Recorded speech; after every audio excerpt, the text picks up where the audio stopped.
So hello everybody and welcome back to the channel and welcome back to the big interview.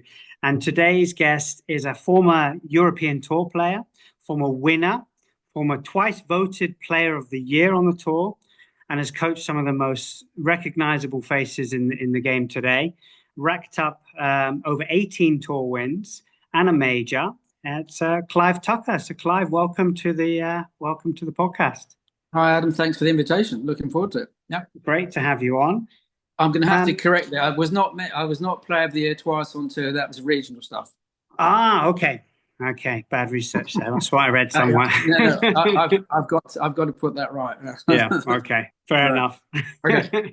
So there's research out there on you that's telling porkies then, because Okay. Right. Yeah. I found that through a few different sources, the same Right. thing. Okay.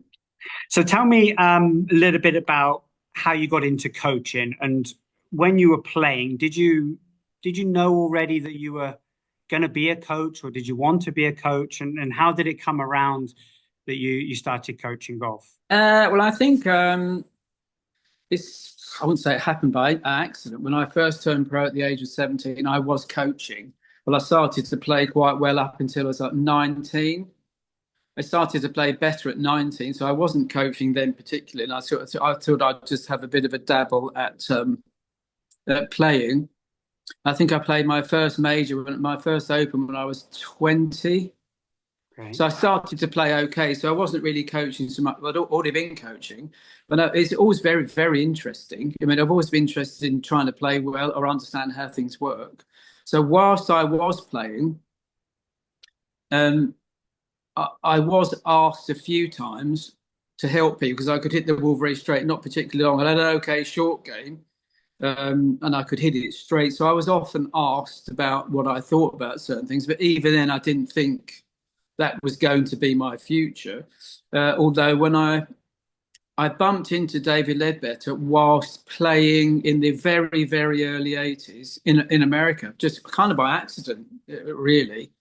As a good, happy accident. And so when I finished playing at about the age of 30, my last ever event was the PGA at Wentworth in 89. What was that, 33, 32, 30, 32, 30, 32. I was asked by him and Dennis Pugh, would I like to coach for them or with them? And that's actually how that started. So it wasn't really on my radar. I just, written in the stars, and something happened in that regard. So that's how I started to coach. Well, Yes. what two great mentors then to start with. Oh, yeah, Unbelievable. Very, Were you very coached when you were playing on the tour, Clive? Were you coached though? Did you have a coach yourself? So were you learning about coaching at the same time? Dennis was the main one in the beginning stroke end, Dennis Pugh. Yeah. And then I ended up working for him, of course, at the Ledbetter Academy. So yeah, he was. Yeah. Okay. So would you say sort of they were the main, when you first started coaching, they were the main influences then, Dennis Pugh, Ledbetter? Yes. Yeah. Although I played with some very good players. Yeah. Especially one particular American guy. So wow, I've never seen that before. How the heck does that work? And I ended up doing some stuff with him later on, which I'm sure you'll brush over. Yeah, well, that was sort of my next question. So you've finished your playing. David and Dennis have sort of asked you to come and work with them. Did you already touched on it that some tour players were already sort of a little interested in your opinion back when you were playing, but how did it come about that you start working then with tour players? Well, that was to cut a long story sideways. Really, it would be a metaphor would be a domino effect. So there were 20 dominoes that would have to have fallen in place, which they did, for anything like it to happen. But I won't bore you with it. But effectively, I was asked to play by a previous fellow tour player, to play the Sunnydale foursomes. Mm-hmm. And at that point, I was the club. I taught 2, 3 national assistance champions and a Welsh PGA champion, and a girl called Karen Stupples, who went on to play in the PGA Tour, the LPGA Tour. So, and then she won the British Open. But I wasn't coaching her then. I had to let her go because she lived in America. So she worked. I think it was Brian Mogg, which would have been a Ledbetter disciple. I think Brian worked for Led. Anyway, it's a small world, isn't it? Anyway, I went to play along. And if you've played the Sunnydale, if you and I are partnered, and I become ill, and I have to stop. You can't replace me. We have to scratch. Oh, So okay. we'd go, and the people we were going to play in the first or second round get a bye. Get a bye. So I had to go and play, and I wasn't playing very much golf. So I said, okay, I'll play. And I loved the event, but I wasn't playing particularly well. I'm sure I wasn't. And so I'm on the new course, and the putting green at Sunningdale is right outside the old course first tee. So I'm just hitting a few putts to finish with. And towards the end of the putting green next to the first tee on the old was my best friend, who definitely wasn't going to be playing golf, but he looked like he was going to play or caddy. I just wandered down there and said, wow, what are you doing here? He says, he was a successful businessman, and he was sponsoring a young lad who's just gotten his tour car called Robert Coles. Oh yeah. And so he said, I'm just going to caddy for Robert. He's just got his tour. Oh yeah, I've heard of it. Nice guy. Went, yeah. So let me say hello. So he said, well, he's actually on the first tee. He's making a practice swing. So I just looked at the practice swing and said, well, wow, does he hit what he hits hooks right? So he said, no, he can't even draw it. Just hits a 3-yard cut. It's magnificent. Have a look at this. So guess what? It's a 75-yard snap hook. And a week later, I had a phone call from Robert Cole saying, right, you need to tell me I've hooked it. You saw it once. Why was I hooking it? I thought, gosh, I don't really know. It just looked like I was going to hook it. And that's actually how that started. So there was 10 things that happened for me to get a phone call to play in the Sunningdale, and 20 things that happened that he happened to be there at the same time, and I happened to guesstimate really that he's got to hook that. But you saw something, yeah. Yeah, he's going to hook it. There's no question. It's just whether I wouldn't say I technically knew why. I just saw that shape looks like it's going to go left, right, or it's collapsing where it was, and he did. So I started to work with Robert. And a couple of years later, he said, listen, I've got a friend of mine who's not playing particularly well. His name's David Howell. I didn't know who Howell was at the time. Not really. Yeah. So he's having a tough time, and he likes what I'm doing. Could he come along? And that's how I met Howell. Okay. And then McDowell and the rest of it carried on after that. And very infrequently with other players like Luke Donald or Thomas Bjorn and Westwood on his putting, that stuff. So, yeah. I've been, it's a bit of a baptism of fire, I suppose, but it wouldn't change it. Yeah, of course. Great experience. Very lucky, yeah. Yeah. It's often the case, though, isn't it? That something happens somewhere and suddenly you're in this position that it's not necessarily, you didn't see it coming almost. No, not absolutely not at all. No, so I've been really fortunate. Yeah. What would you say the sort of fundamentals are, Clive, of your coaching philosophy? And have they changed a lot since the early days, or do you coach today similar? Obviously, technology's changed, etc. But do you coach today similar to back then, or what are your philosophies? I think that you mean like the technical side of it? Yeah. Okay. No, it's certainly changed or matured, I would say, rather than changed. You know what I mean? When I'm not young, and when I was probably when did I start working with Howell? 2000 to 24. So I was 42 when I worked with David Howell in 2000. Okay. And there were lots and lots of things running around in my head, as they would be with anyone, really, and not necessarily in an order, and not necessarily completely right or accurately right. And I was coaching on tour, and someone that should remain nameless, in no uncertain terms, said, by the way, you're the worst golf coach on this planet. You need to go home. I was in Dubai at the time, so that's a long way to go home. And I thought, well, maybe he's right. I better try and figure this one out. I probably got an imposter syndrome. I'm just waiting for the phone call. By the way, we do know you're absolute rubbish. Go away. And so that's always in the background, and that's probably driven me to try to understand things better and better. And that mentoring thing you may discuss at the end is a result of growing up a bit, I suppose, in that regard. So I asked a couple of people, one particular person, what did I think about so and so and so and so? So he said, well, I'll ask you a question. So he asked me 5 or 6 questions.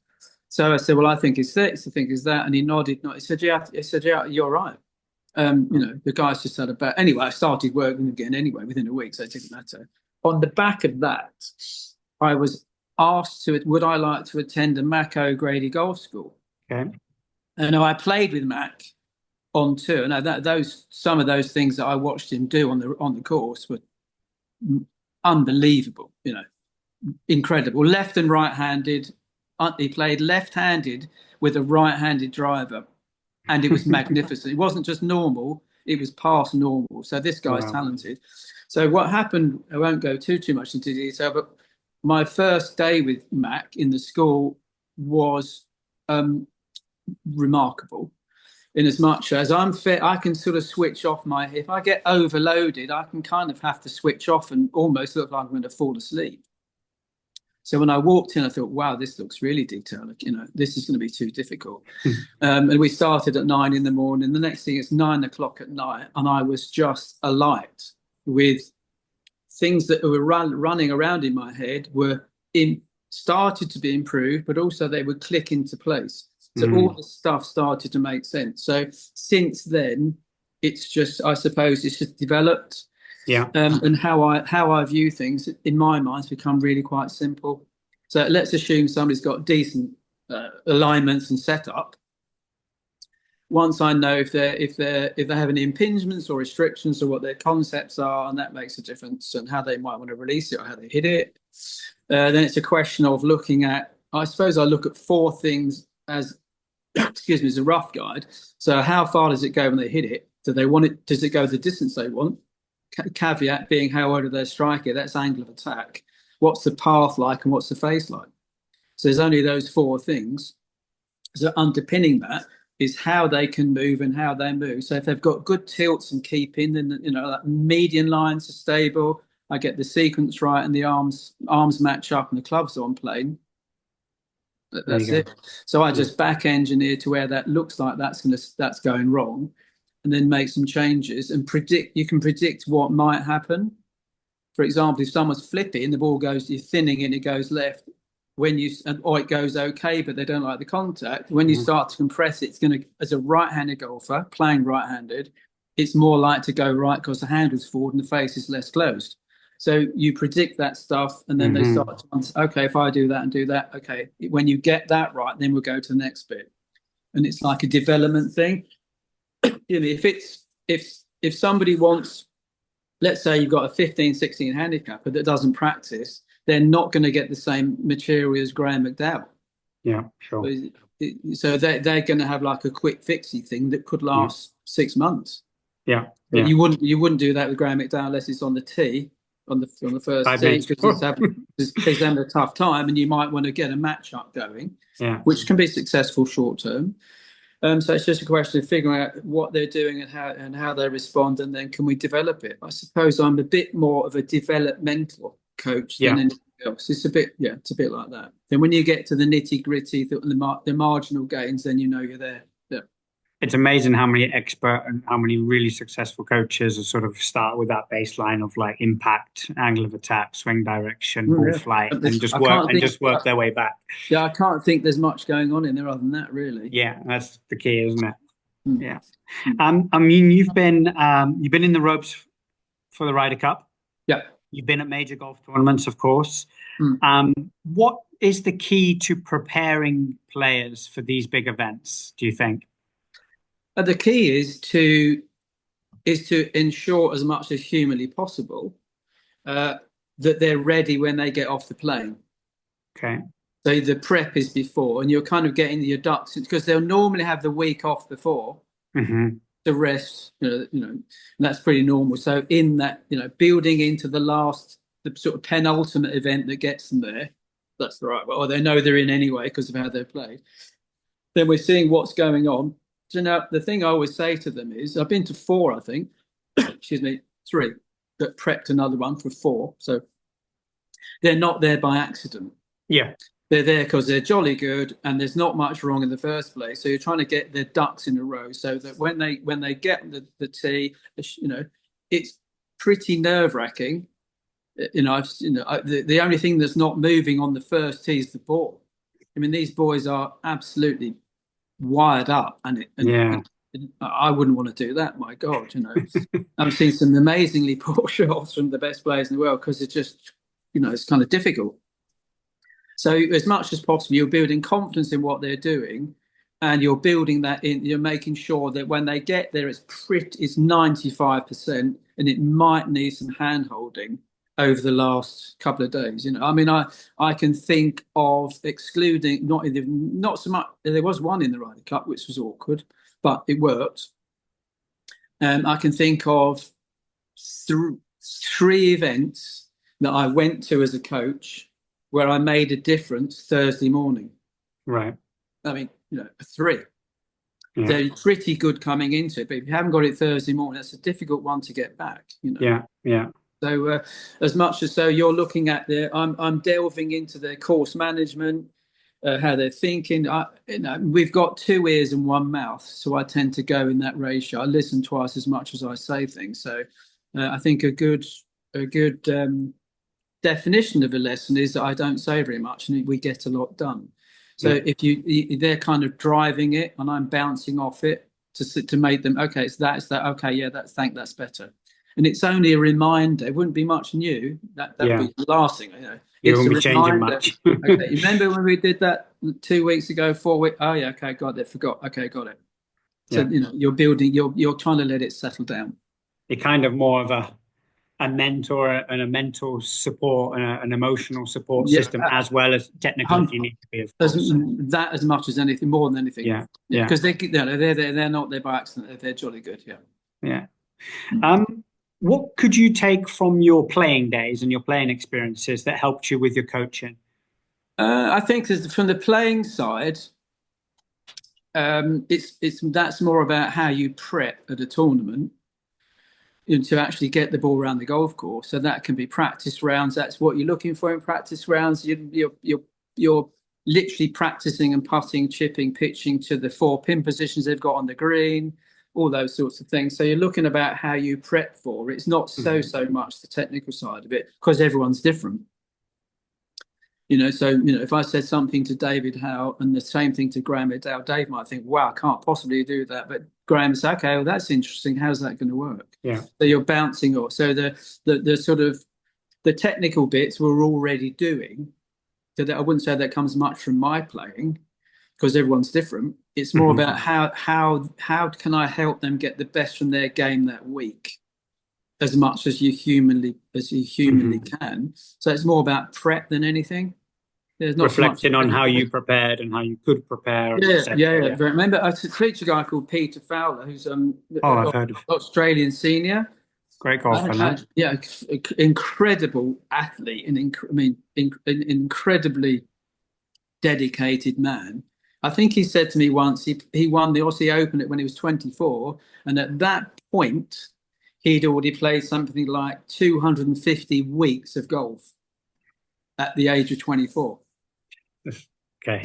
So think about it. So starting at 18. I mean, it's just right through. And he said to me not that long ago, if he was 24 again, he feels comfortable. He could build a plan to win a major before he's 30. Okay. That's interesting how they mature and go into these things. Interesting. It's interesting because I've been around them. It's amazing what you pick up. You've been around. You've coached a major winner. You've coached tour winners. You've played with some of the best players out there.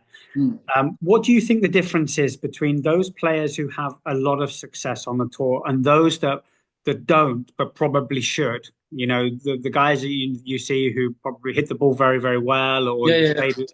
What's the difference, do you think? Mature mental acuity, no question to that. It's what's going on in their heads, no question.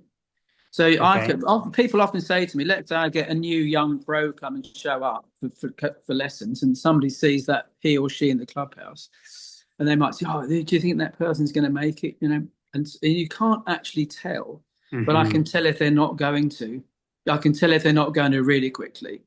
Because how they go about, how they speak, how they go about it, whether they really believe it, whether they trust themselves, whether they've got the right headspace and the maturity to go forward.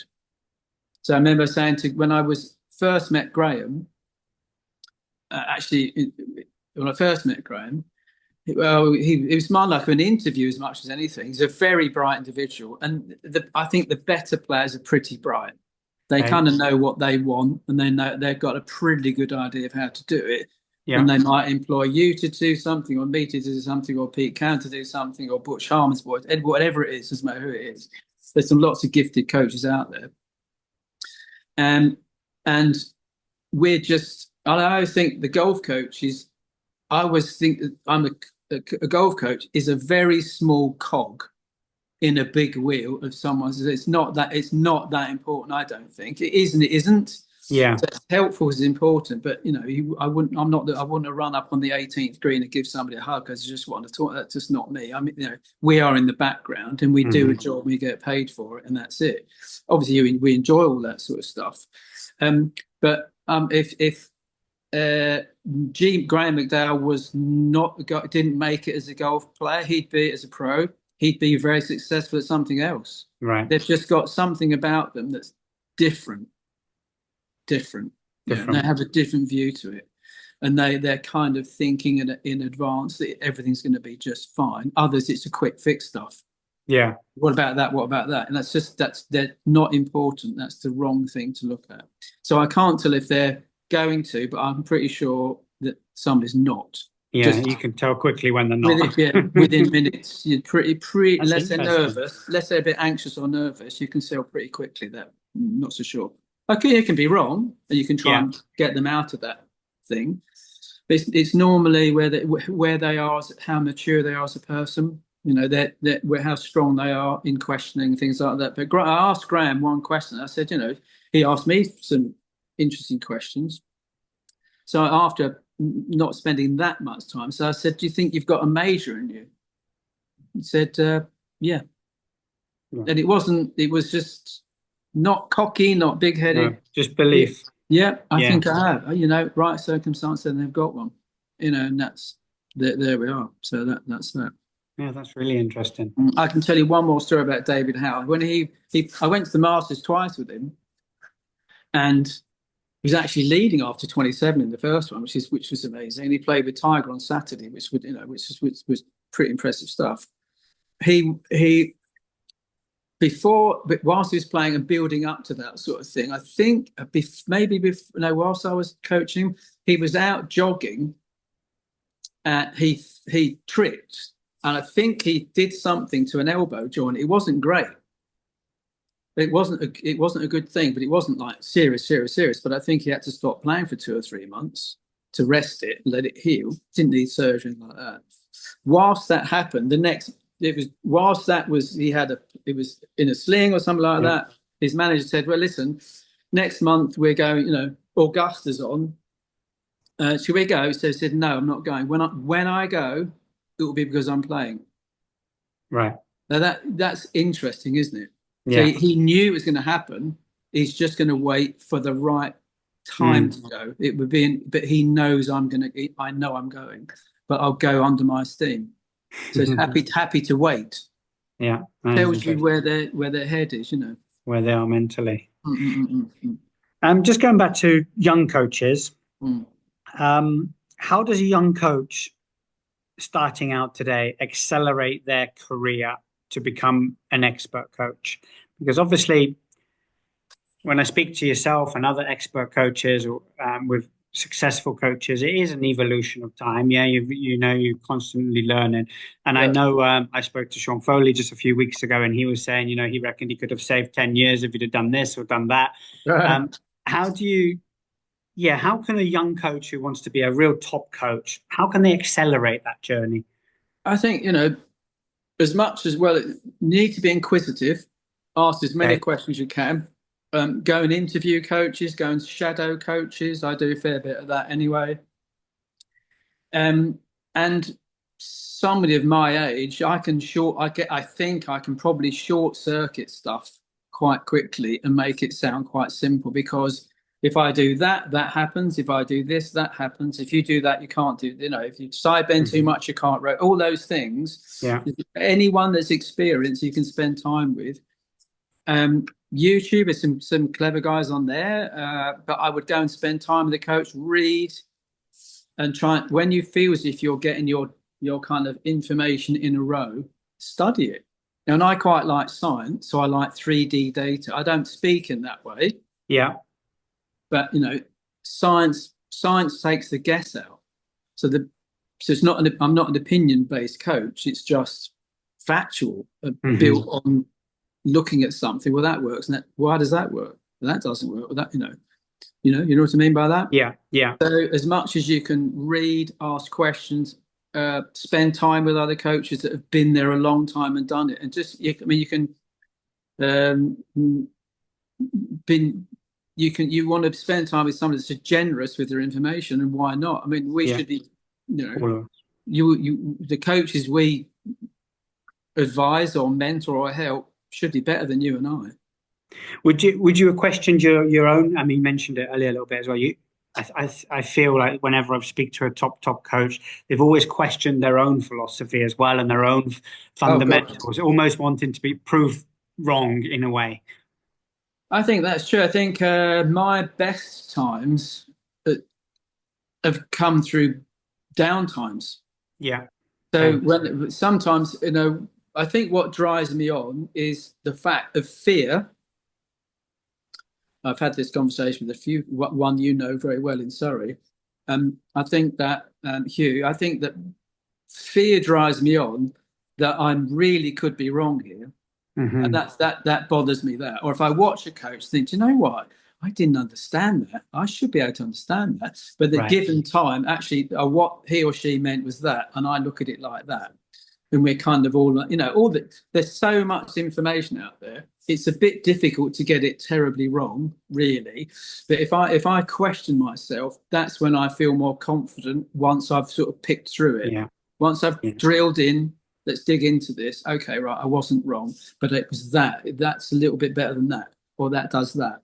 I think it's how you get the information across to somebody. I think what I'm pretty good at is seeing whether or not that person's picked that up exactly as I want or not. So then I might change the wording, but then it functions better. Does that make sense? Getting on there, like pacing that, how that person's mind works, and what they do in interpretation to the language you're using, or the terminology, or the exercise you use, or the drills that you use. And I don't coach with feels, because I don't know what anybody's feels are set mind, and they wouldn't work. So the drills I use are measurable and explainable and checkable. So every time that they do that, the feelings are right. Yeah. And then, so if the mechanics give you feel when you play with the feel, then you've got the mechanics. Yeah. Hopefully. Yeah. I had a conversation with quite a well-known coach 2 or 3 months ago, and he was saying that his head pro would ask him why on every single decision he made.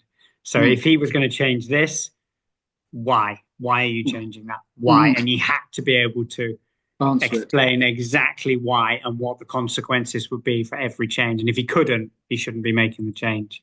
But then his head coach was a good guy, for sure. It was a very good coach. Or he and she was also a really good coach. Yeah, but I think that's a great way of, and I know I put that in a bit in my coaching since then as well. It's like when you're about to do something, just ask yourself that one moment. Why? Could I answer the why question if I was asked?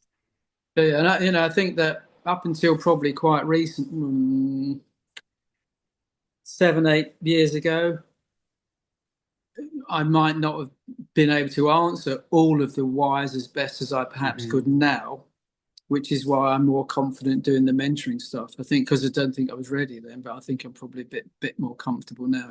Yeah, maybe I'm just a slow learner. Or I just need to feel like, hold on, that's not quite right. I won't do that yet. Yeah.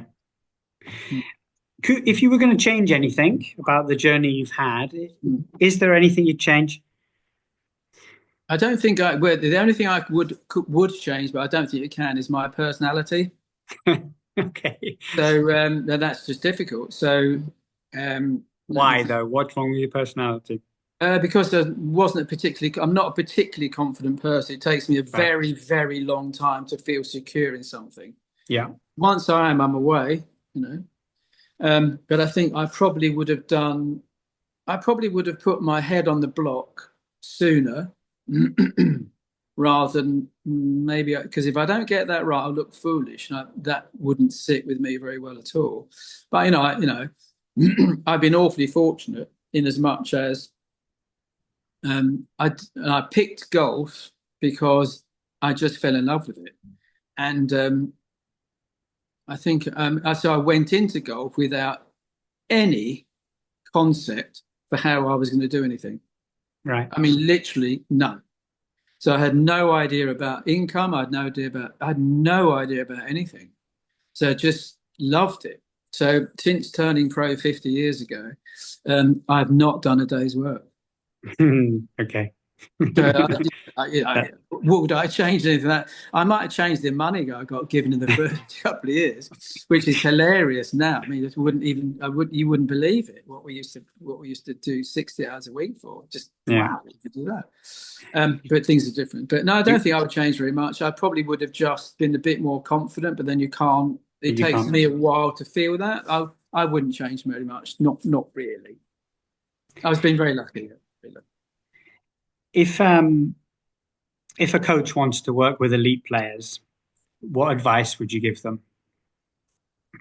I think I suppose working backwards from me, where the story of Robert Coles, yeah, and I've said to lots and lots of people, "Gosh, how lucky was that?" There were literally 20 dominoes that had to fall at the right moment in the right direction for me to make the right guess. So it's just sliding doors springs to mind. Sorry, what was your question again? Just gone up. Go on. Just like if a coach is going to work with elite players, what advice would you give them? Okay, right. So I haven't gone sideways too far there. So, but the thing of it is that I mean, golly gosh, that's lucky. But then I don't think it is. I think when preparedness meets opportunity, that's what we call luck. But it's not. So there'll be lots of opportunities for coaches to excel or to take that leap of faith or go and do that or go and do this. If you're prepared for it as best you can, then the door might open for you and you feel, okay, I'm going to step through that and give that a go. So the preparedness means is understanding your craft as much as you possibly can. Mm-hmm. And so you don't want to feel inadequate or da da da da da. So it's research, it's experience, it's good lessons as best you can. I mean, I must have given some stinky lessons. I mean, who wouldn't do that? Yeah. But you learn from those things. So as best as you can, know your craft. How you get that could be, we've discussed, it could be mentoring, shadowing, ask lots of questions, and some I don't take notes in that regard because it's kind of in there, I guess, now. But as much as you can, just know your craft as best you can. Go to tournaments, watch what they're doing. Ask the pro, what do you do? What does that mean? What does that do? He or she's better. If somebody said, what do you do that? I'm not going to say you wouldn't understand it. I'm going to tell them what I think. Sure. So just be ready because lots of doors open. And the better you are at coaching, that I thought, well, it's important that you're a nice person. I think that is not saying. By the way, I'm not saying I am, but we should be decent to people and kind and try and nurture and help people as much as we can, because people want to spend time around that type of person. If someone's aloof and don't waste my time, then that's not nice. So if you're a caring person. Got the coach, the student's best interests at heart, and that comes across. And not only that, you morph into a person, boy or girl, that can make a difference to that person's life or that person's game, which is their life at elite level, of course, as you mentioned. Then the chances are it could go really, really well. But the other thing is that I've had people. I got sacked the first year by David Howell. Then he came back a year later. If somebody says, "Can I go?" Do you think okay if I go and work with him on my short game? 100%. Right. 100%. Because when they come back, they'll have that information. You can have that. You'll have that information where you think if it may not work for you, you'll understand it. Just go. Yeah. There are some very, very good coaches on YouTube that I would recommend you look at. but they're based around science because they've measured it. Yeah. So if it's measured, then that we know that it works when that sort of thing happens. There's no such thing as perfection, but there's a corridor. I often say to young coaches, listen, they're very well read, and they think a certain position needs to be exactly like that. Well, Snead was 20 degrees inside that at that point, and still did quite well because he matched up a different thing in the downswing. And what's a good goal swing? If it repeats, it repeats. It doesn't have to be perfect. There's a corridor in there that's fine, but it's a smallish one, but it still works absolutely fine. So there's golf's quite is lots and lots of things, isn't it? It's not just hitting it. Yeah, absolutely it's not just. It's a lot more. Yeah. What do you think? What skills do you think a modern coach needs to excel today, maybe compared to when you started out? What skills does a modern coach really need to thrive today? Well, I think that not a long way from what we've just been discussing, but because the information out there it's very technical. It's based very much, it's very technical. You look at the monitors and stuff like that. I mean, if you opened up TrackMan and looked at 25, 26, 32 tiles or something, that would kind of, it wouldn't suit me, but I might use 6. Yeah. There's only 6 I might want to really, really, really look at. And if you're on tour, they're only looking at spin. Yeah. Really, they're doing the flighted wedge shots. How far is that going this week? And at sea level, above sea level, heavy atmosphere, thin air, whatever it is. They're looking for distances and spin, mostly with driver, launch and spin with driver. So because it is technical, and I'll just talk about that mentoring thing later on, if you can make that incredibly simple, I think it was Einstein, one of Einstein's quotes was, if you can't make your subject sound simple, you don't know it well enough.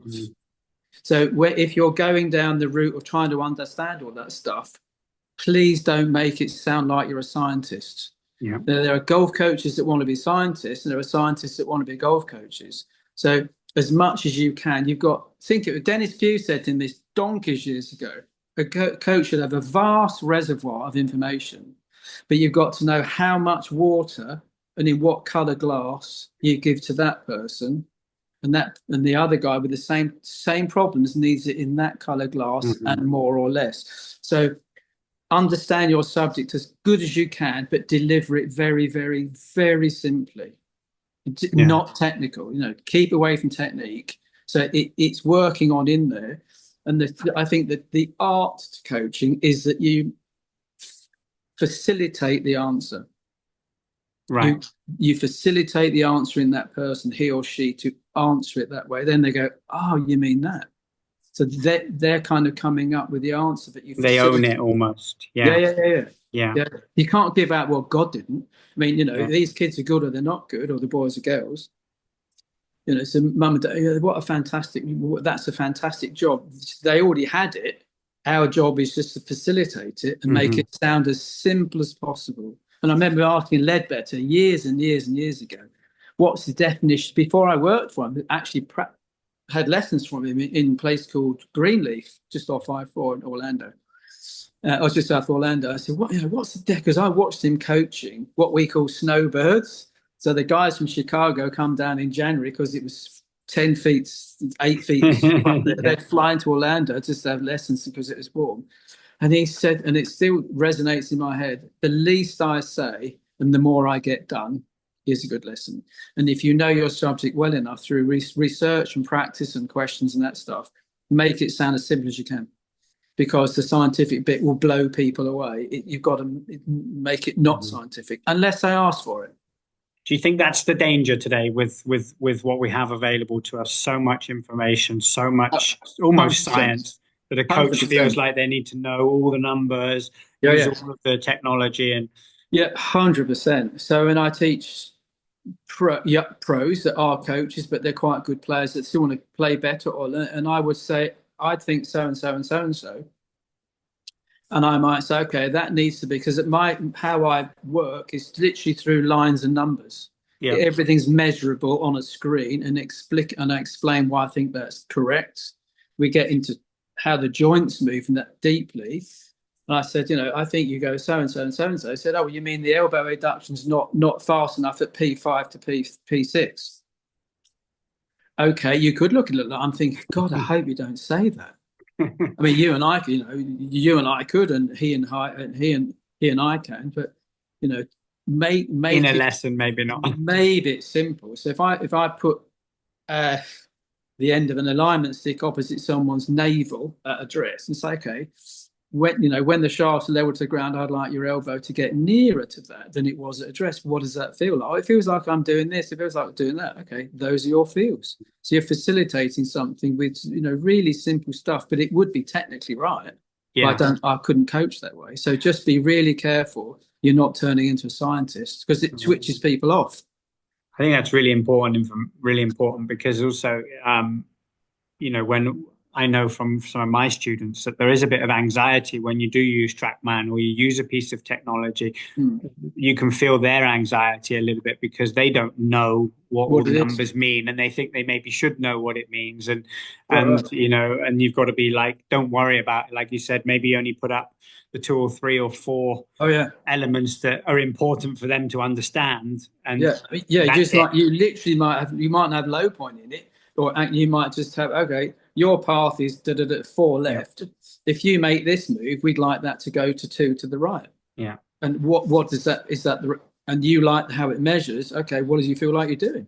Yeah. Okay, then let's hit 6 shots in a row to 80 meters. Can you do that?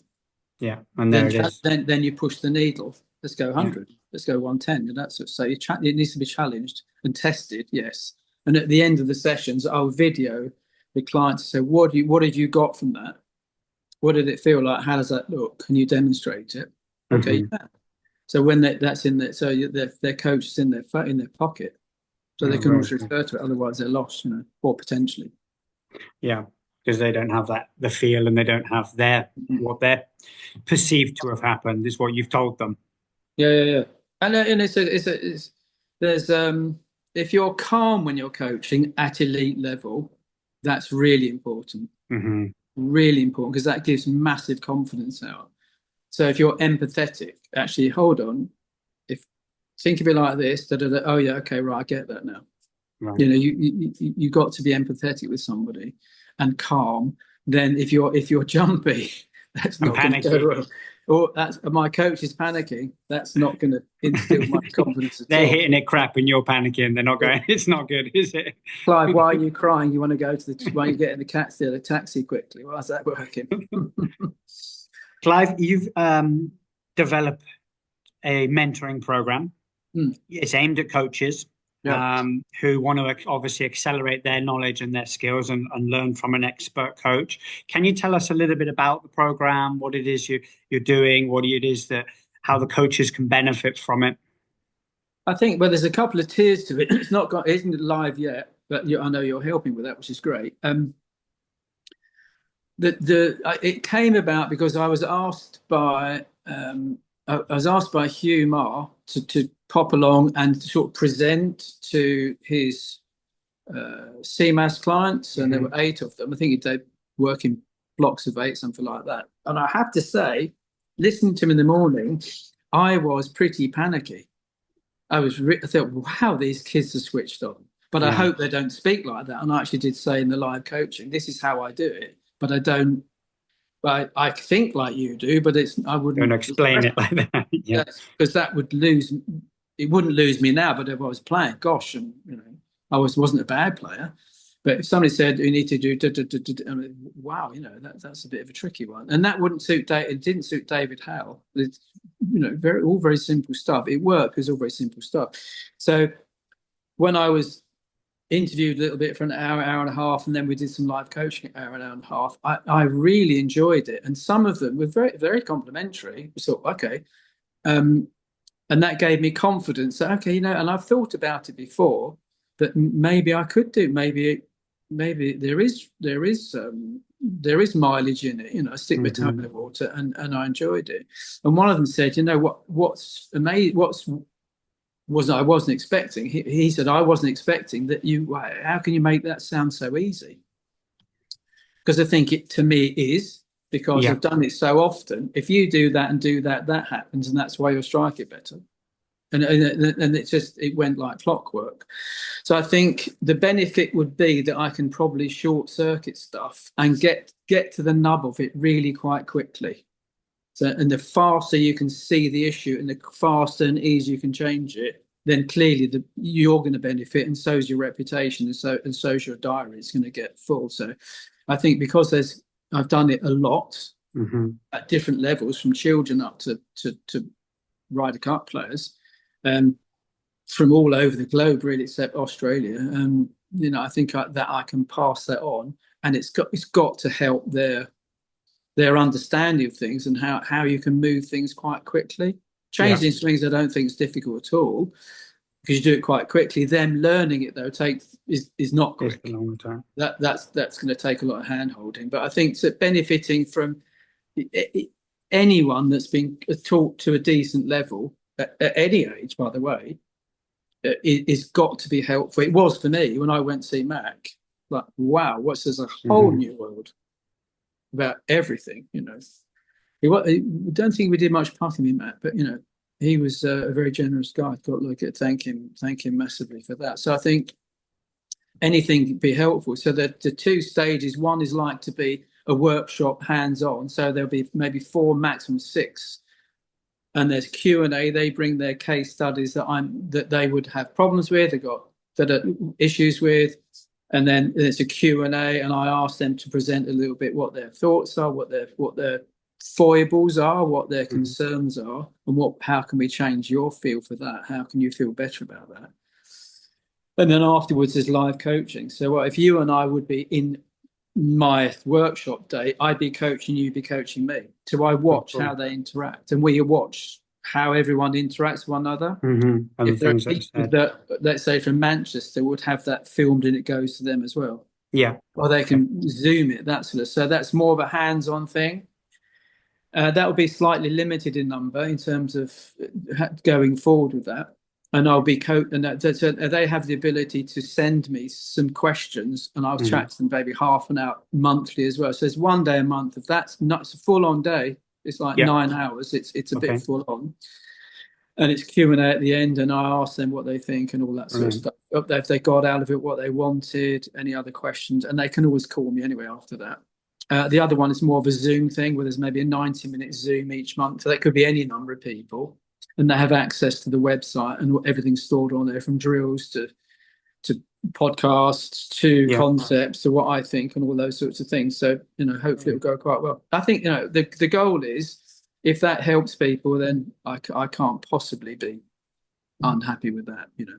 Great. Passing your experience down. I mean, you mentioned about being able to explain things simply, and I think it's come around so often that you have to be a master at your trade to be able to explain things simply. And I think that is the case. I think once you've either got very little knowledge and not a lot to be able to explain, or you've got so much knowledge that you're able to put it into simple chunks. Yeah, I think because I've been coaching for a long time and played with some of the best players as well, and they kind of made it look pretty simple. But when would you say Furyk's as good as Tiger? Impact's no difference. They all do the same. They kind of get it right when they need it to get it right, and if it's consistent, then that's it. That's it. And it depends on the person's outlook. I think it was Boo Weekley just wanted to play enough golf to afford to build a duck farm. That's right. It was something like that, wasn't it? Yeah. Duck hunter. So once he got it, he was away. Nelson was the same, I think, although Nelson had some physical issues, but he just couldn't wait to be a farmer. I mean, fantastic, isn't it? That's a means to an end for them. And if would you change Brooke Koepka's swing? I mean, obviously, this chap is gifted. He could juggle 20 balls, and I juggle 3. And he could still hold a conversation, and I couldn't. They're talented boys and girls, aren't they? The top level. But if he thought, actually, do you know what? I won't change that, but you're going to win 5 majors. Would you be okay with that? Yeah, I could change. You might not win 1. not so good. So it's understanding what that person wants and what you can do. And also when you're coaching, you need to be quite honest, not in a horrid way, but you need to be honest. Actually, you sure about that? You've got to give them the opportunity to make a decision. It's not, coaching's 50-50. It's not all me, it's not all you. You've got to get in the middle somewhere. So we're both on the right path, aren't you? And if me helping young kids 40-year-olds are young to me, but if there's a young guy or girl there and it makes them better, done your job. That's it. It's great. Brilliant.